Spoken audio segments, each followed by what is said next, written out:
শেখ হাসিনার পক্ষ থেকে যে নির্দেশনা দেওয়া হয়েছিল লিথাল ওয়েপন ব্যবহারের, সেই ভয়েস শেখ হাসিনা বিভিন্ন ব্যক্তির সাথে কনভারসেশনের মাধ্যমে যে শক্তি প্রয়োগ, লিথাল ওয়েপন ব্যবহার করে বিক্ষোভকারীদেরকে হত্যা করার যে নির্দেশ দিয়েছিলেন, সেগুলো আমরা এখানে দাখিল করেছি।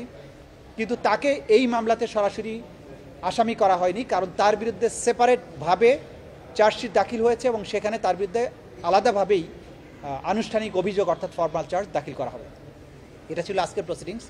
এর বাইরে শেখ হাসিনা এবং শাকিল আহমেদ নামে আওয়ামী লীগের গাইবান্ধার যে নেতা, যাদের মধ্যে টেলিফোন কনভারসেশনের মাধ্যমে শেখ হাসিনা বাংলাদেশে সমস্ত এই জুলাই বিপ্লবের যারা মামলা করেছেন, যারা মামলার বাদী হয়েছেন, সাক্ষী হয়েছেন, তাদের বাড়িঘর জ্বালিয়ে দেওয়া এবং তাদেরকে হত্যা করার যে নির্দেশনা দিয়েছিলেন, সেই টেলিফোনিক কনভারসেশনটা ভিত্তিতে একটা কন্টেম্পট প্রসিডিংস তার বিরুদ্ধে ড্র হয়েছিল।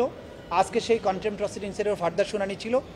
সেটা শুনানি অন্তে আগামী ৩রা জুন এটার পরবর্তী আদেশের জন্য ধার্য করা হয়েছে।